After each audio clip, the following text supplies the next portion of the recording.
Hi, my name's Tim Daw and I'm a researcher at Stockholm Resilience Centre. And I'm going to talk in this chapter about ecosystem services, about the ways in which ecosystems improve the well-being of people. And I'll be drawing on some of our research and experiences from working with colleagues and communities on the coasts of East Africa. I'll start by exploring what well-being is and how we can understand it. And then we'll look at some of the multiple ways that ecosystem services contribute to people's well-being from our case studies. And then we'll discuss how different people benefit in different ways from ecosystem services and how this might lead to tricky trade-offs. So the very concept of ecosystem services alludes to a positive relationship between ecosystem condition and human well-being. And at a global level, we're all self-evidently completely reliant on the existence of the biosphere for our survival. But the relationship is more complicated than that.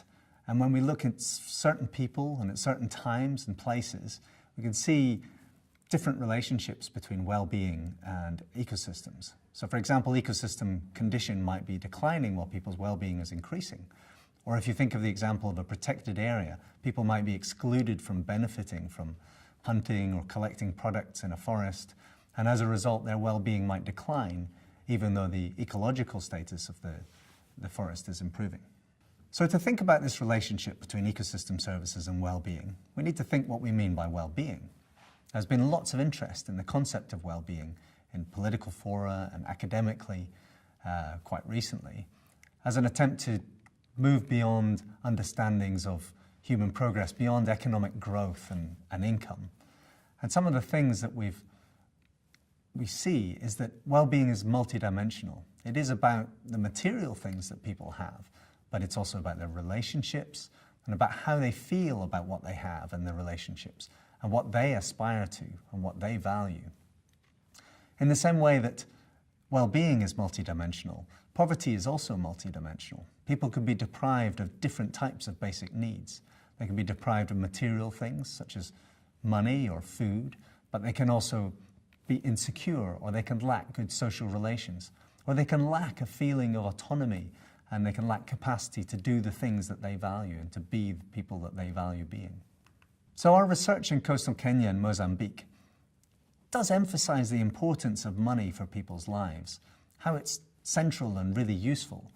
And of all the people who said they were dissatisfied with their lives, a third of them immediately cited lack of money as being the root of their dissatisfaction. But it's not all the story, because the people who were income poor were not necessarily the same people who were lacking basic needs or were unhappy with their lives. And I'll give you an example of fishing communities. The households where fishing was part of their livelihoods tended to have higher incomes than their non-fishing neighbours, but they weren't necessarily more satisfied, and they were often less likely to meet some of the basic needs, such as sanitation and food security. So we took this result back and discussed it in community dialogues between our team and in the study sites. And people were able to relate this issue to the challenges of how fishing income is invested or saved and can therefore then contribute to long-term improvement of people's lives. So we can see that it's important to think how ecosystem services contribute to well-being. And this can help planning interventions. For example, it might be more effective to work in these communities with supporting savings, culture and capacity and opportunities for saving, rather than trying to just increase incomes or fish catches. So development interventions should really reflect on an understanding of how ecosystem services contribute to well-being. There's many different ways. Again, let's look at the example of fisheries. I mean, fisheries contributes food to people. Fish is a really important and nutritious food. But it also contributes in terms of income for the fishermen themselves, of course, but other people who buy and sell the fish or support the fishermen in their work. But fishing also confers a sense of identity, independence, and even pride and a sense of place, which can be really important for people's subjective well-being. So here again we see an example of the multidimensional nature of well-being and how even a single ecosystem service can contribute in many ways to these different dimensions. But these benefits are not the same for everybody. Although ecosystem services are often documented and valued as an aggregate, you might see statistics on the contribution of fisheries to the economy of a certain country. But of course, not everybody is gaining that benefit. And even within any community or even within any household, people are different according to their gender, their wealth, their experience, their health and their age. And the benefits they get from ecosystem services are different. Certain people benefit more because they have means of accessing those benefits. They have the right knowledge, they have the skills, or they have access to equipment, or they have the relationships to the right people to make a certain benefit possible. Let's look at another example from Kenyan fisheries. This figure represents all the profits that are made from catching and buying and selling these fish in one coastal town. And when we divide this total amount of profits and see which share goes to different types of traders and to the fishermen, you can see that the fishermen themselves capture the largest share, and they're the largest group of people. But women traders, they only capture about 1% of the total benefits from this fishery, even though they make up about 10% of the people involved in the chain. And we can see the role of some of these dimensions of access here. The benefits women can get are restricted by traditional gender roles. They're not always able to access the auction and might have to rely on male intermediaries to access the fish. They often have lower capital, they can't buy as much fish to then sell, and they have less access to different means of transport than male traders. Not only are the material benefits unequally distributed, but the importance to well-being for each person depends on their needs and aspirations. A simple example, consider fish as food. Exactly the same fish would have a completely different contribution to the well-being if it went to a malnourished pregnant mother than if it went to someone who suffered from obesity. And the way that we value fisheries as an ecosystem service might not tell us much about how it's contributing to well-being. If you think of this example of these small fish and the sea cucumber, they're both fisheries products from East Africa. The small fish are generally traded locally and eaten by local people. And they're really nutritious, especially because they're small and people eat the heads and the brains where all the really good nutrients are. The sea cucumber, on the other hand, it has almost no nutritional value and it's exported for consumers in the Far East. But in an economic analysis of this ecosystem service, it's valued much more highly because the people who consume it have more money to pay for it. And a lot of assessment of ecosystem services has been based on this sort of aggregate monetary valuation.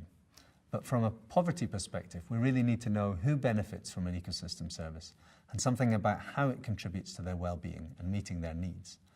We could call this a socially disaggregated analysis. And when you do this kind of analysis, you often identify trade-offs between different values, between different types of ecosystem services, but also between the interests and well-being of different people. Another example from some of our work in Kenya, we combined an ecological model of the marine ecosystem and a mapping of the different people involved in the fishery there. And this created a sort of systems model which would allow us to evaluate how well-being benefits would change under different scenarios. And the research showed that both conservation and economic profitability could be improved.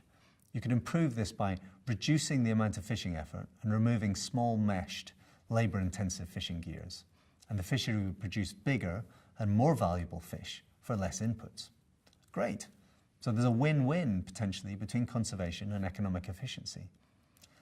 But there was also a trade-off because less total amount of food would be produced from this system.